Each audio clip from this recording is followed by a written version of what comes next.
മോഹൻലാലിന് സംസ്ഥാന അവാർഡ് നഷ്ടമായി എന്നുള്ള വാർത്ത സോഷ്യൽ മീഡിയയിൽ പരക്കുകയാണ്. എന്നാൽ ഇതൊന്നും മോഹൻലാലിന് വലിയ പുത്തരിയല്ല എന്നാണ് ഒരു കൂട്ടം ആരാധകർ പറയുന്നത്. 13 നാഷണൽ അവാർഡ് മോഹൻലാലിന് മുൻപ് നിഷേധിക്കപ്പെട്ടിട്ടുണ്ട്. അതും അവസാന റൗണ്ടിൽ മാത്രം. 2016 സംസ്ഥാന അവാർഡ് വിനായകനാണ് എന്നറിഞ്ഞ ശേഷം സോഷ്യൽ മീഡിയയിൽ മോഹൻലാൽ ആരാധകർ ഷെയർ ചെയ്യുന്ന ഒരു പോസ്റ്റാണ് ഇത്. ഒരു പരിധിവരെ ഇതിൽ പറയുന്ന പല കാര്യങ്ങളും ശരിയാണ്. എന്നാലും ഇത്തവണ വിനായകന് കിട്ടിയത് അർഹിച്ച അവാർഡാണെന്ന് സോഷ്യൽ മീഡിയ വിധി എഴുതിയിരിക്കുകയാണ്. മോഹൻലാലിന് മുമ്പ് ഫൈനൽ റൗണ്ടിൽ 13 നാഷണൽ അവാർഡ് നിഷേധിക്കപ്പെട്ടിട്ടുണ്ട്. 1988 പാദമുദ്ര, 1989 ദശരഥം, 1991 വാസ്തുഹാര, 1992 സതയം, 1995 കാലാപാനി, 1997 ഇരുവർ, അങ്ങനെയൊരു 6 ഇങ്ങനെ തന്നെയുണ്ട്. മോഹൻലാലിന് 2 തവണയാണ് ദേശീയ അവാർഡ് ലഭിച്ചിട്ടുള്ളത്.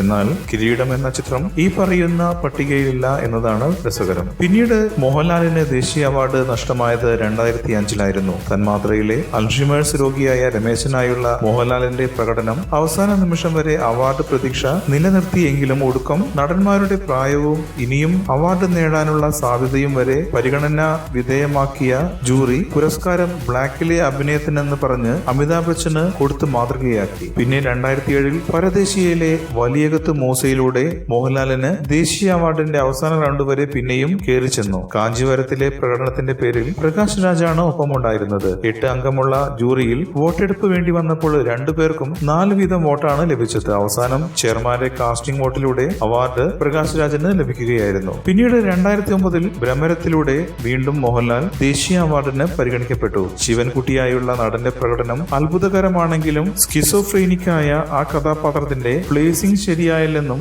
സിനിമയുടെ കഥയൊട്ടും യുക്തിഭദ്രമല്ല എന്നുമൊക്കെയുള്ള മുടന്തൻ ന്യായം പറഞ്ഞാണ് ജൂറി അക്കുറി മോഹൻലാലിന് അവാർഡ് കൊടുക്കാതിരുന്നത്. ഏറ്റവും ഒടുവിൽ പ്രണയത്തിലെ പ്രകടനത്തിന് 2011 ദേശീയ അവാർഡിനുള്ള പരിഗണന മോഹൻലാൽ നേടുന്നത്. അത്തവണയും അവസാന നിമിഷം അവാർഡ് നിഷേധിക്കപ്പെട്ടു. കാരണം പറഞ്ഞത് പ്രണയത്തിലെ പ്രൊഫസർ മാത്യൂസ് ഒരു മുഴുനീള കഥാപാത്രം അല്ല എന്നും സിനിമയിൽ ആ കഥാപാത്രത്തിന്റെ ദൈർഘ്യം തീരെ കുറഞ്ഞു പോയെന്നുമായിരുന്നു. അതുകൊണ്ട് തന്നെ അയാൾ ഒരു മെയിൻ ക്യാരക്ടറായി പരിഗണിക്കാൻ സാധിക്കില്ലെന്നുമായിരുന്നു അന്ന് ജൂറി അഭിപ്രായപ്പെട്ടത്. അങ്ങനെ 13ാം തവണയും വളരെ നൈസായി തന്നെ മോഹൻലാലിനെ ഒഴിവാക്കി കളഞ്ഞു. ഇങ്ങനെയൊക്കെയാണെങ്കിലും മോഹൻലാൽ ഇന്ത്യയിലെ തന്നെ എണ്ണം പറഞ്ഞ നടന്മാരിൽ ഒരാളാണ്. ഇപ്പോഴും മലയാളികളും മാത്രമല്ല ഇന്ത്യ മുഴുവൻ താരമൂല്യം ഉയർത്തിയിരിക്കുന്ന മോഹൻലാൽ അദ്ദേഹത്തിന്റെ ഏറ്റവും പുതിയ ചിത്രങ്ങളെല്ലാം ബ്ലോക്ക് ബസ്റ്റേഴ്സ് ആണ്. ബോളിവുഡിലെ താരങ്ങൾ പോലും ഒരു വിസ്മയത്തെ പോലെയാണ് മോഹൻലാലിന്റെ അഭിനയം കാണുന്നത്.